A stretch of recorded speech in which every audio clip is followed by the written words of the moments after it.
부활주일 감사 예배 하나님께 드리시겠습니다.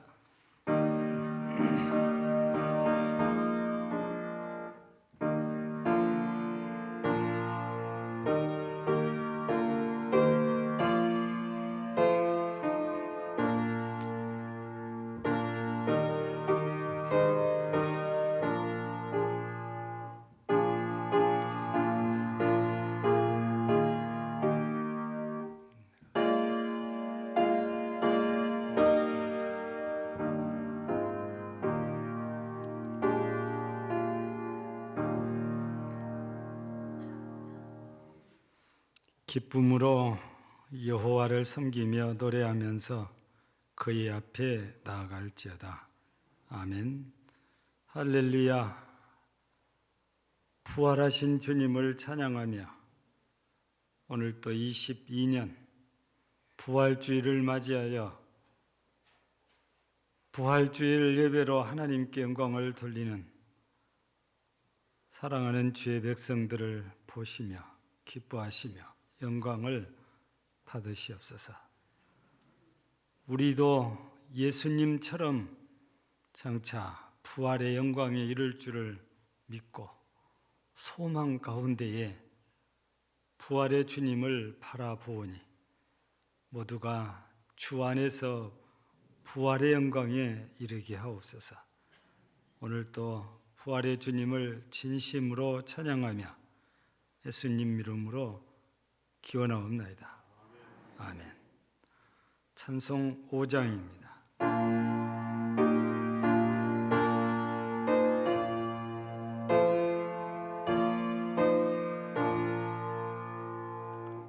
이 천지가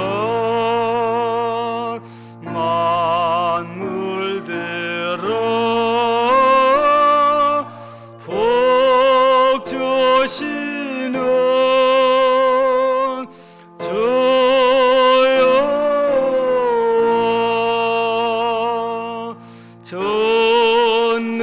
전능성부 성자 성령 찬송하고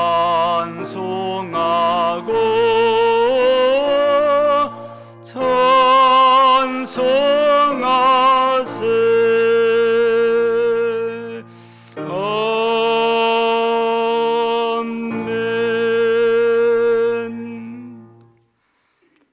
하나님께서 그를 사망의 고통에서 풀어 살리셨으니 우리 주 예수 그리스도로 말미암아 우리에게 승리를 주신 하나님께 감사하노니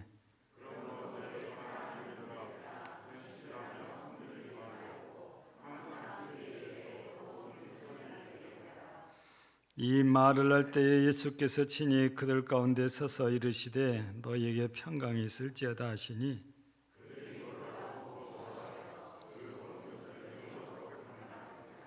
예수께서 이르시되 어찌하여 두려워하며 어찌하여 마음에 의심이 일어나느냐.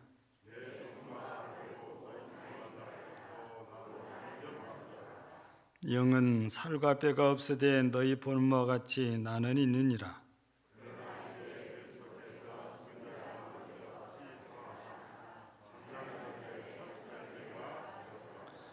예수께서 이르시되 나는 부활이요 생명이니 나를 믿는 자는 죽어도 살겠고 무릇 살아서 나를 믿는 자는 영원히 죽지 아니하리니 이것을 네가 믿느냐.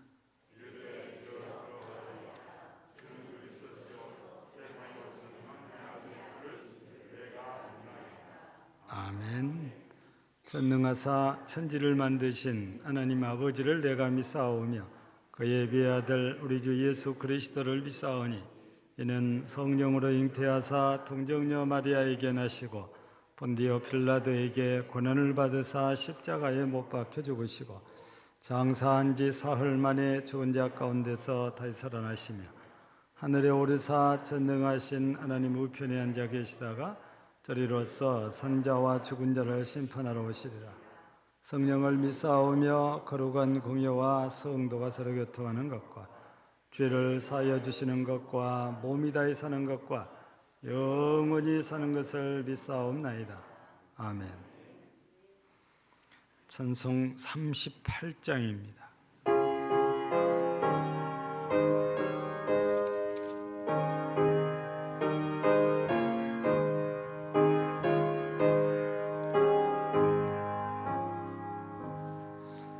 예수 우리 왕이여 이곳에 오소서 우리가 왕께 드리는 영광을 받아 주소서. 우리는 주님의 백성, 주님은 우리 왕이라. 왕이신 예수님 오소서. 좌정하사 다스리소서.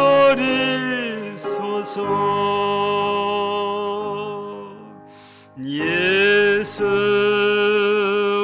우리 주시여 이곳에 오소서. 우리가 주께 드리는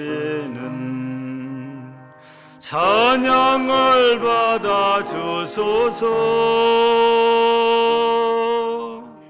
우리는 주님의 종들, 주님은 우리 주시라. 주 대신 예수님 오소서.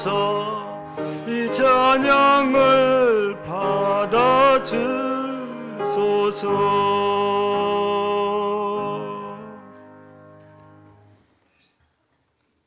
아버지 하나님, 은혜와 사랑을 감사합니다.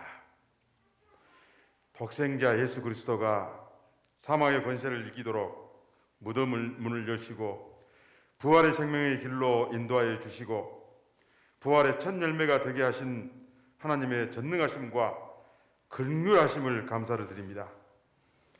부활절을 맞이하여 믿음의 백성들이 독생자 예수 그리스도를 부활을 기념하게 하시고 부활주일 예배를 감사 예배를 통하여 모든 성도가 부활하신 주님을 영접하며 하나님을 예배하게 하시니 또한 참으로 감사를 드립니다.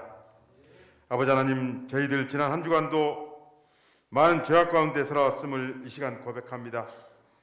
저희가 주님의 뜻을 알면서도 주님의 뜻대로 살지 못했고 또 서로 사랑하라 하는 하나님의 명령도 지키지 못했음을 이 시간 회개하오니 용서하여 주옵소서. 아버지 하나님, 코로나19에서 조금은 일상이 회복되고 있습니다. 그동안 이 질병에 눌려서 살았던 저희들에게 이 질병에서 완전히 회복되게 도와주시옵소서. 아버지 하나님, 이제 저희들 MD 전도 모임을 다시 시작했습니다. 이 MD 전도 모임을 통해서 저희들에게 맡겨진 사명을 잘 감당할 수 있도록 도와주시옵소서. 또한 모든 성도들이 다 함께 참여하여 이 전도의 운동이 성공할 수 있도록, 그래야 주님께 영광 돌릴 수 있도록 도와주옵소서.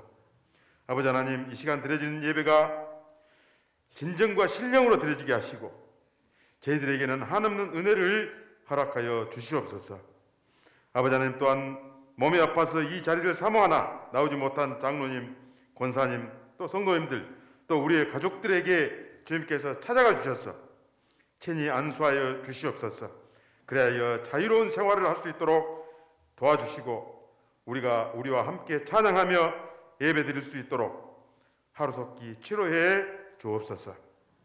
아버지 하나님, 이 시간 목사님을 통하여 대언 드리는 말씀에 은혜 받게 하시고 목사님에게 성령 충만 허락하시어 은혜로운 말씀이 선포될 수 있도록 도와주옵소서. 지금은 처음 시간입니다. 맞춰지는 그 시간까지 함께하여 주시고 저희들에겐 은혜로운 시간이 되어줄 수 있도록 홀로 영광 받으시옵소서. 예수님의 이름으로 기도드렸습니다. 아멘.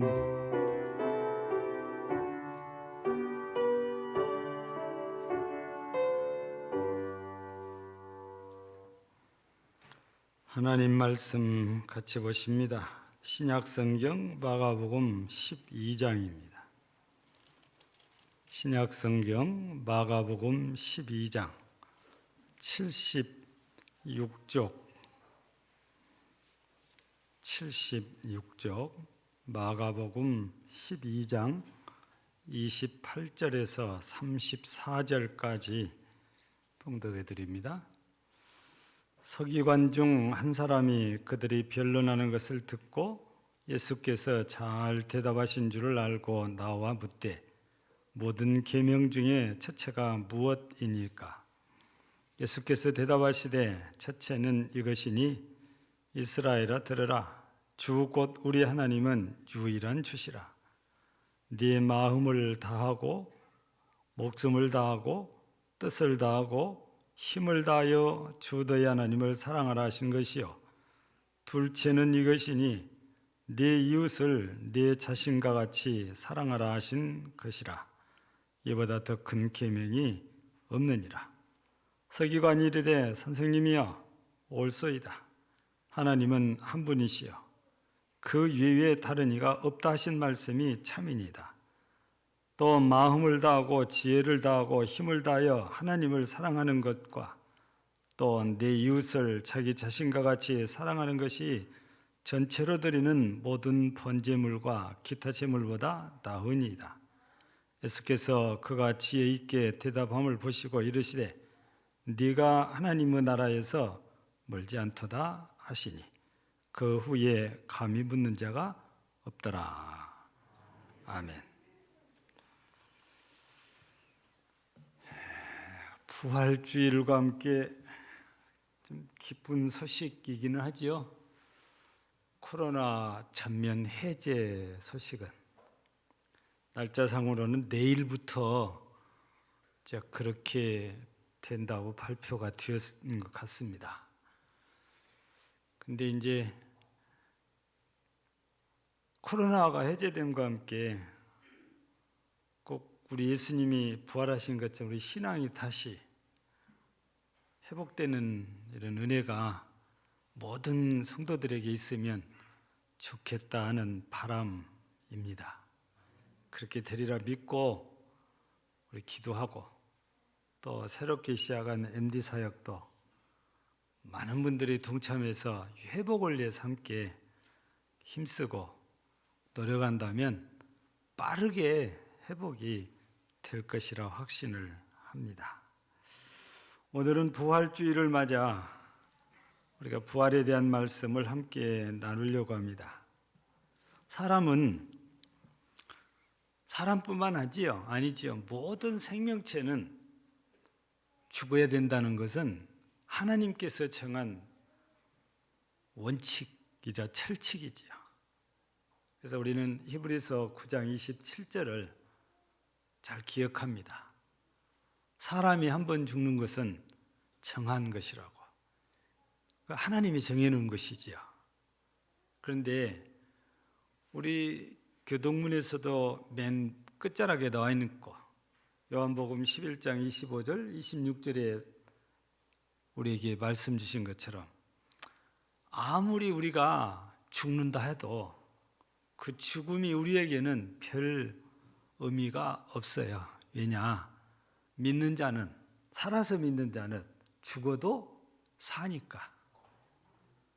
우리는 죽어도 다시 산단 말이에요. 이걸 부활이라고 그러잖아요. 우리 그리스도인들에게서 죽음이 두려움의 대상이 아니고 새로운 부활에 동참하는 그런 시점이 되기 때문에 영광스러운 것이 될 수가 있죠. 그럼에도 불구하고 아직도 죽음을 제일 무서워하고 두려워하는 것은 누구도 부정하지 않는 현실이라고 할 수 있습니다. 우리 예수님께서 부활에 대한 논쟁을 사두개인들과 했거든요. 우리가 읽은 말씀에 바로 앞에 18절부터 27절까지 보면은 사두개인들이 예수님을 찾아와서 부활 논쟁을 벌여요. 그 내용을 보면 이 이스라엘 백성들, 즉 유대인들에게 전통적으로 내려오는 고혈 사상이라는 게 있어요. 우리 보통 계대결혼이라고 우리가 이렇게 설명을 하기도 하지요. 우리나라에서는 절대 용납이 안 되는 그런 제도지요. 한 여성이 시집을 갔어요. 결혼을 했단 말이에요. 근데 남편이 자식 없이 죽어요. 그러면 이 고혈사상이라는 이 계대결혼법이 들어있는 계대결혼법은 동생이 형수를 아내로 맞이해서 살면서 첫 번째 낳은 아들은 형님의 아들로 대를 잇게 해주거든요. 그러니까 한 여자가 여기에 사두개인들이 하는 얘기 내용은 7 칠형제가 있는 집에 시집을 갔다가 전부 다 자식 없이 죽는 바람에 막내인 7번째 아들에게까지 결혼을 해서 살았다는 겁니다. 이 여자는 이 땅에서는 7명의 남자의 아내로 살았다는 얘기가 되는데, 그러면 주님 말씀처럼 부활할 때에 이 여자는 누구의 아내가 됩니까? 참 곤란한 질문을 사두개인들이 하는 거지요. 먼저 우리가 기억할 일은 사두개인들은 안타깝게도 부활을 믿지 않는 사람들입니다. 똑같은 이스라엘 사람들인데 바리새인은 부활을 믿는 사람들이고 사두개인들은 부활을 믿지 않고 현실주의자들이에요. 그러니까 부활이 의미가 없다, 부활은 이건 안 된다는 것을 말하려고 이 여자가 누구의 아내가 됩니까? 예수님께 아주 난해한 질문했지요. 부활을 잘 이해 못하면 이게 참 난처한 질문입니다. 답하기가 어렵죠. 그런데 여기에 대해서 예수님께서는 너희가 하나님도 잘 모르고 성경도 잘 모르고 오해를 했다. 그러니까 부활에 대해서 너희는 잘 모르니까 그런 질문을 한 것이다 라고 답하면서, 우리가 읽지 않았지만 예수님의 답변을 보면은 24절은 제가 방금 말씀드린 그 내용이고, 25절 보면은 사람이 죽은 자 가운데서 살아날 때에는 장가도 아니 가고 시집도 아니 가고 하늘에 있는 천사들과 같으니라 그랬습니다. 우리가 부활하면 데살로니가서나 아니면은 우리가 빌립보서를 통해서 볼 때에는 우리의 새로운 부활은 신령한 몸으로 부활을 합니다. 지금의 이런 육체대로 부활한 게 아니고 몸 자체가 같은데 질적으로 달라져야 돼요. 그래서 예수님은 여기서 천사와 같은 존재라고, 신령한 몸이라는 거죠. 이 신령한 몸은 보기에는 똑같이 우리가 육체를 갖고 있는 것 같지만, 신령한 몸을 가진 자는, 즉 천사 같은 몸을 가진 자는 신출기물합니다. 그래서 예수님이 부활하셨을 때에 엠마오에 있던 예수님이 순식간에 예루살렘으로 오십니다. 순간이동을 하셨다고 보죠. 또 제자들이 다 모이는데 문도 안 열고 들어오세요. 그게 천사들처럼 행하는 모습들이죠. 그러나 현실적으로 우리 지금 이런 육체를 가지고는 절대 그게 불가능합니다. 천사처럼이라는 말은, 천사는 남녀 성적인 구별이 없습니다. 그러니까 부활할 때는 누구의 아내, 누구의 남편 이런 것이 없어진다고 봐야 되죠. 예수님 말씀을 이렇게 보면.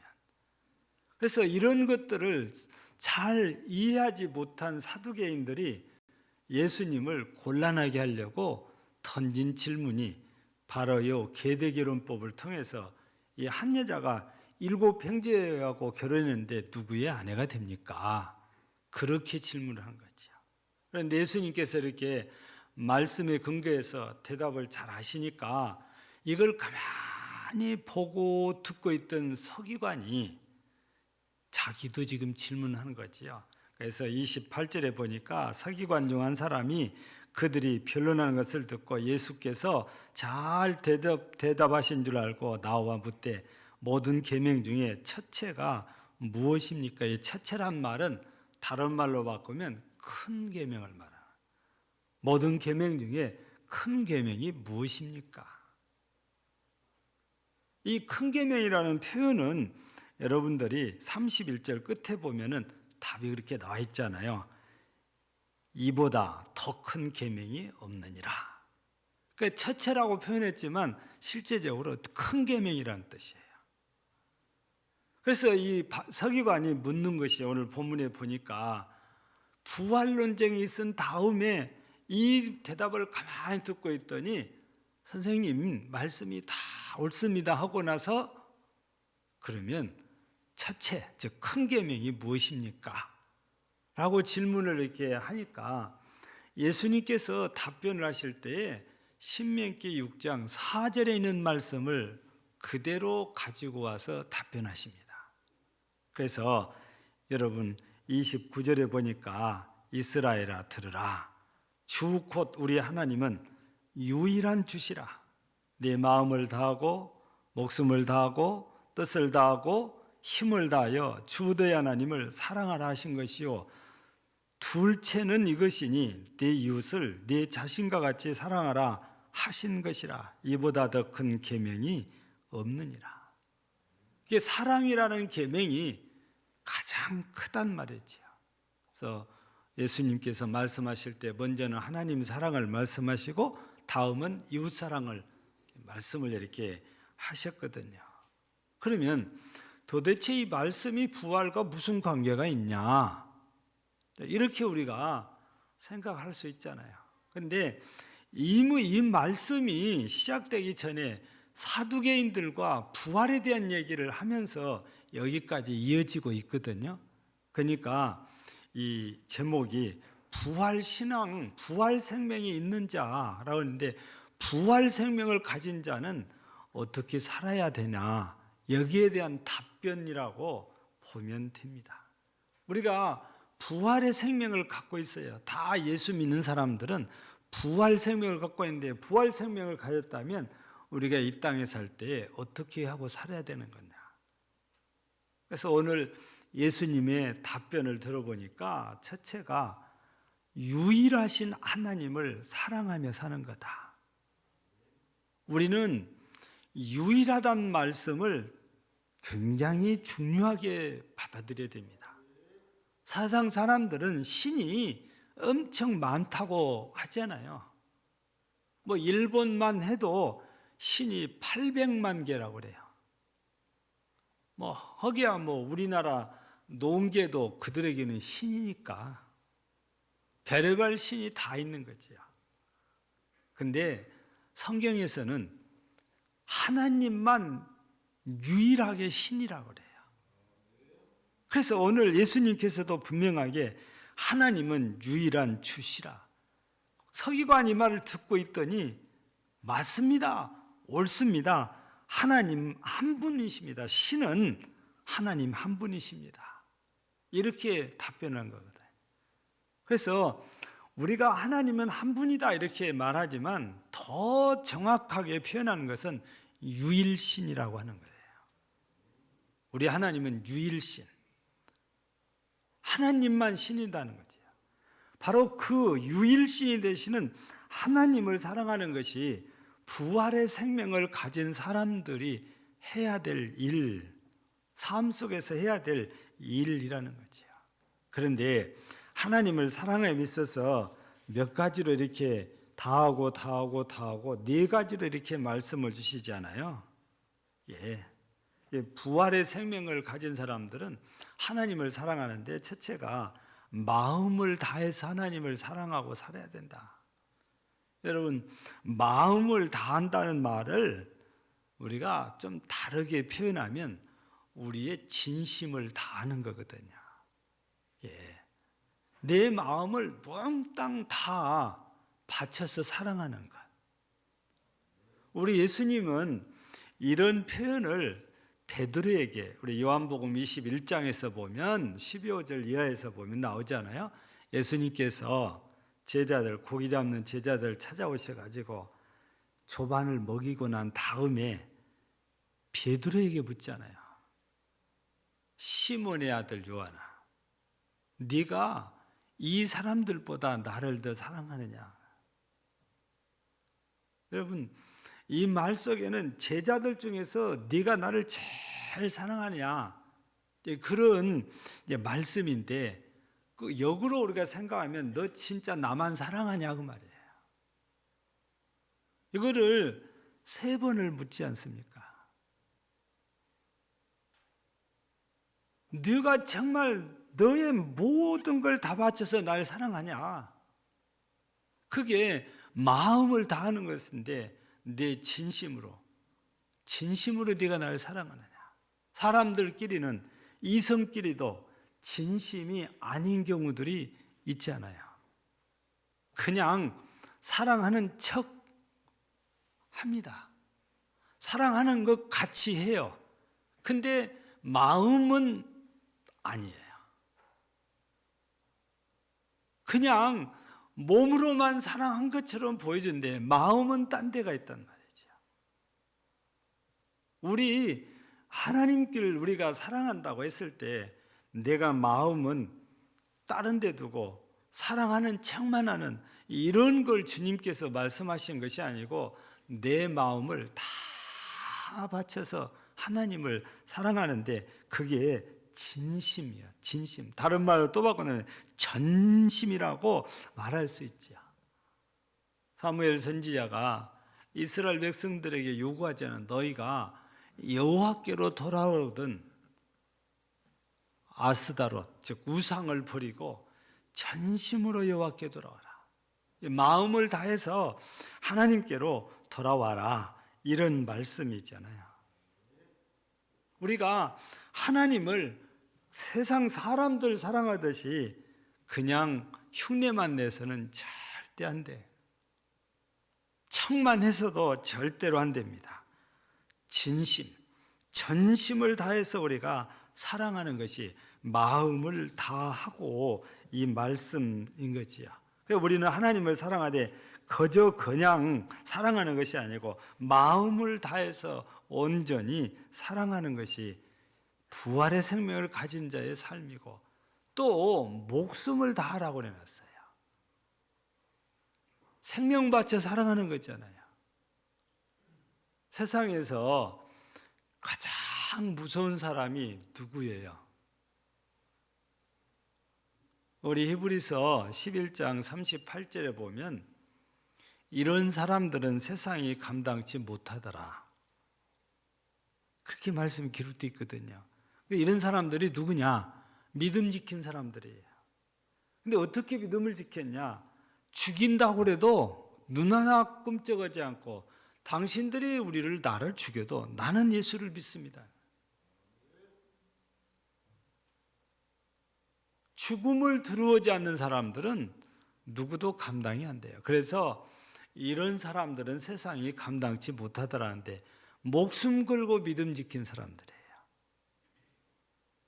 우리가 하나님을 사랑할 때도 목숨을 바쳐 사랑하는 거거든요.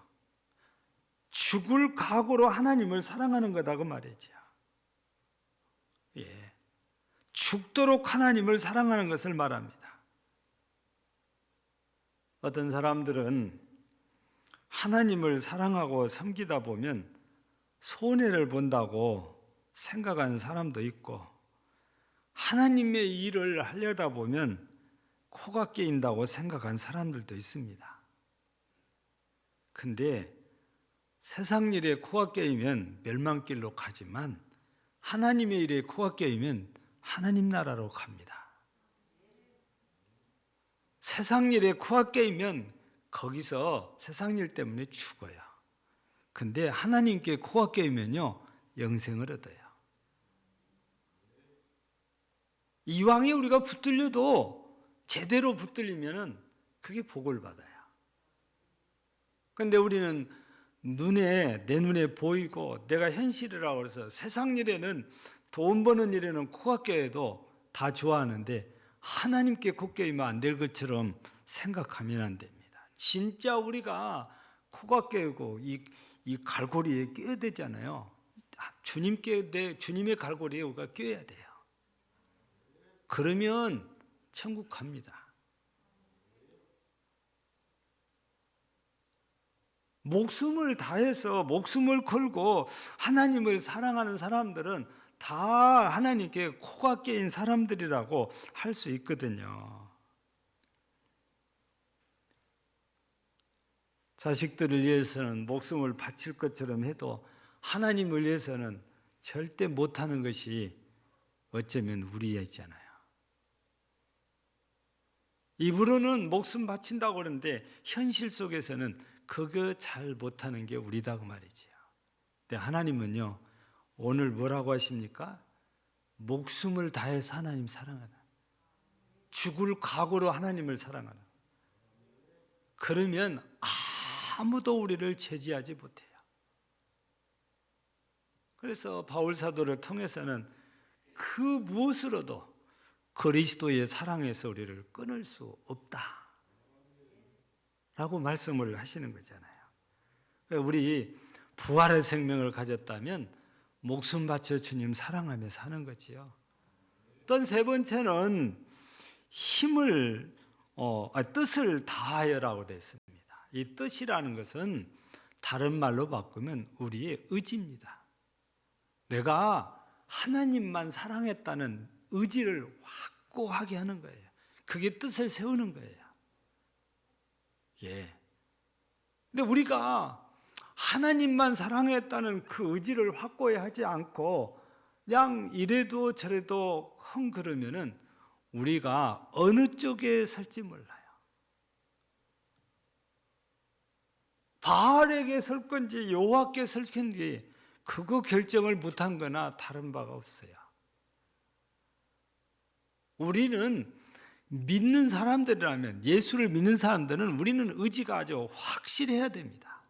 사랑하는 일도, 하나님을 사랑하는 일도 확실해야 돼요. 내 의지가 확실하게 보여지면 남녀 이성 간에도 저 사람이 진짜로 나를 사랑하는구나, 그걸 느끼게 돼요. 알게 돼요.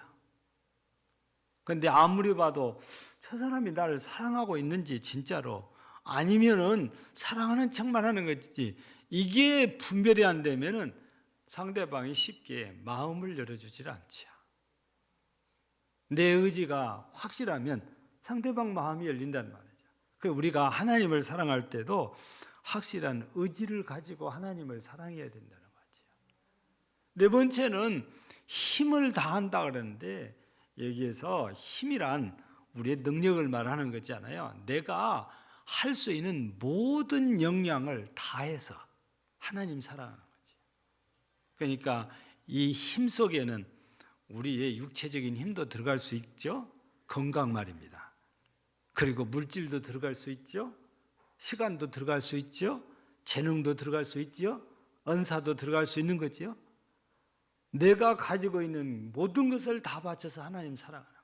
그게 힘을 다해 사랑하는 겁니다. 적당히 아니에요. 사람들 가운데는 적당히를 좋아하는 사람들이 있는데, 하나님을 사랑하는 일은 적당히는 하나님이 별로 좋아하시잖아요. 내 모든 걸 다 바쳐서 사랑할 때 하나님이 기뻐하시는 거죠. 그래서 다 하고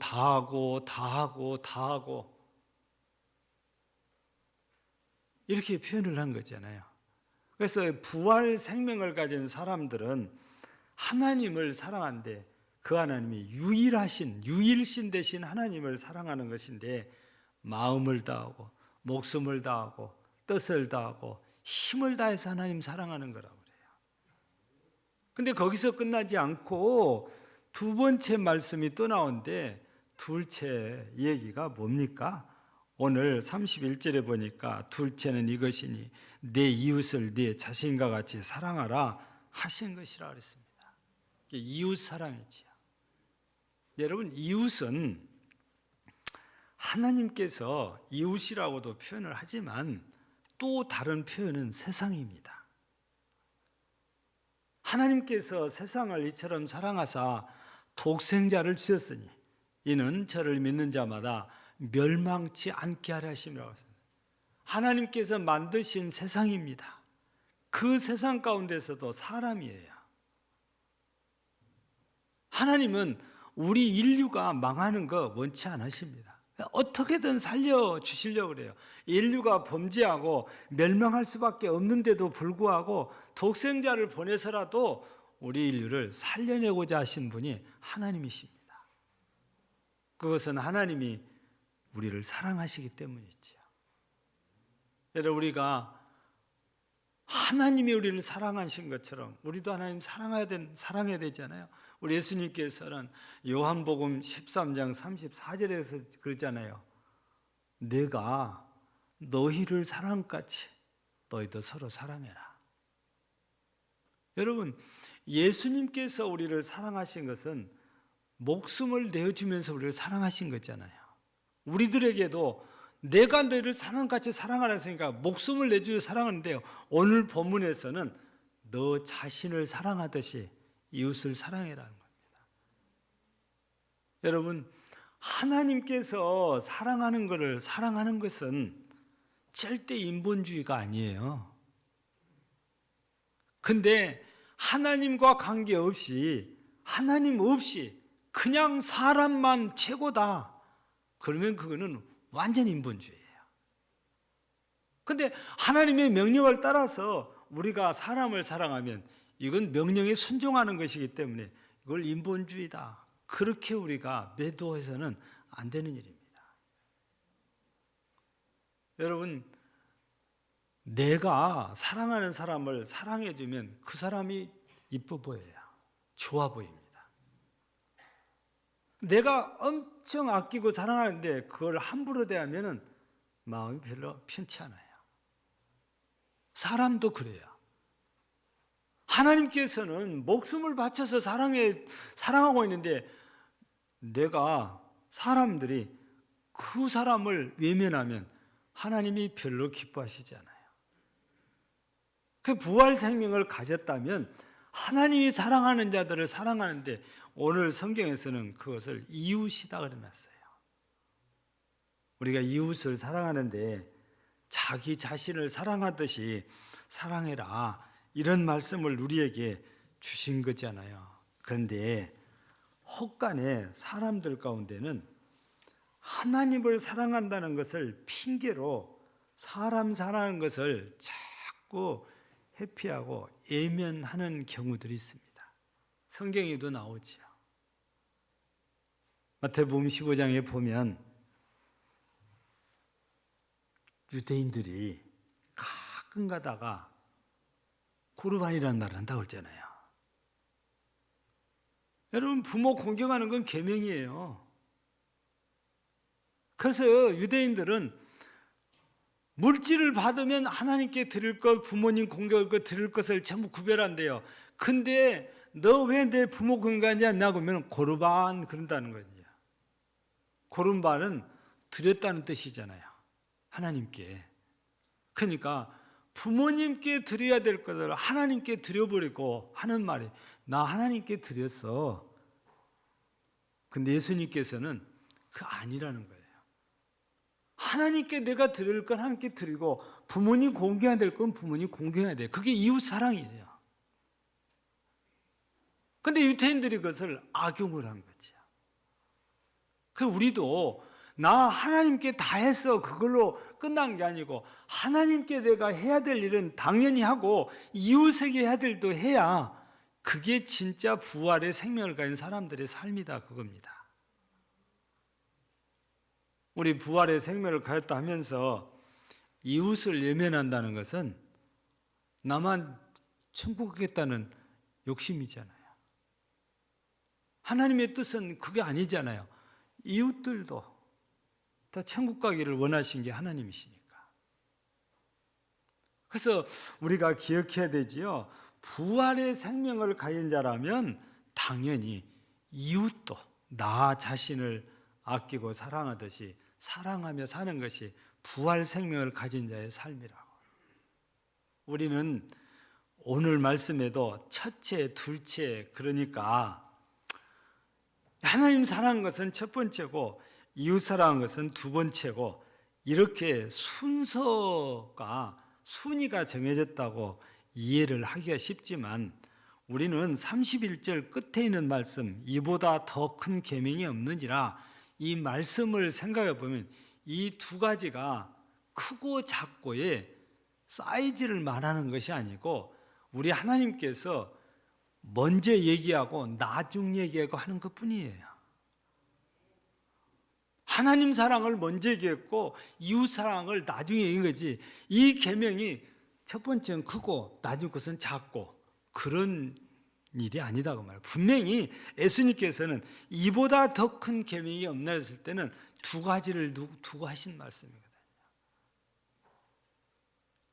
이 두 가지는 어떻게 보면 하나님 사랑과 이웃 사람 사랑이니까 엄청 다른 것 같은데, 근데 진짜 하나님을 사랑하는 사람들이면 하나님이 사랑하는 자를 사랑하기 때문에 절대 따로 생각하면 안 되는 일입니다. 같이 생각을 해야 되지, 같이 받아들여야지요. 그러다 보니까 같이 사랑해야 돼요. 하나님을 사랑한다면 당연히 이웃도 우리가 사랑해야 된다, 이런 말씀이죠. 그래서 이 설명을, 이 답을 들은 서기관이, 선생님 옳습니다. 하나님은 한 분이시고 그 외에 다른 이가 없다고 하신 말씀이 진짜입니다. 마음을 다하고 지혜를 다하고 힘을 다해서 하나님을 사랑하는 것, 이웃을 사랑하는 것 맞습니다. 이것이 모든 재물을 다 드리는 번제나 다른 재물보다 더 나은 것입니다. 더 좋은 거다 그 말이죠. 서기관이 예수님의 말씀을 듣고 보니까 예수님이 만든 말씀만 딱 하시거든요. 원래 이 서기관들은 뭐 때문에 예수님이 계신 데 와 있습니까?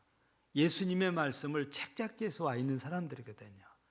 근데 사두개인들과 부활 논쟁을 듣더니 우리 이 선생님이 진짜다는 거예요. 그래서 자기도 하나 질문을 던졌더니 진짜 답변을 또 해주시는 거예요. 만족한 답을 해주시잖아요. 그러니까 옳습니다. 이 서기관의 반응을 보시고 예수님께서 뭐라고 하십니까?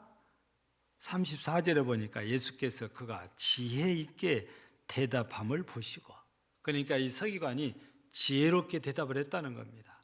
그리고 예수님이 뭐라고 말씀하십니까? 네가 하나님의 나라에 멀지 않도다. 너 하나님의 나라에 정말 가까이 왔다 라고 칭찬을 이렇게 해 주셨거든요. 사랑하는 성도 여러분, 우리가 정말 부활의 생명을 갖고 산다면 우리는 당연히 하나님의 나라에 들어갈 수 있습니다.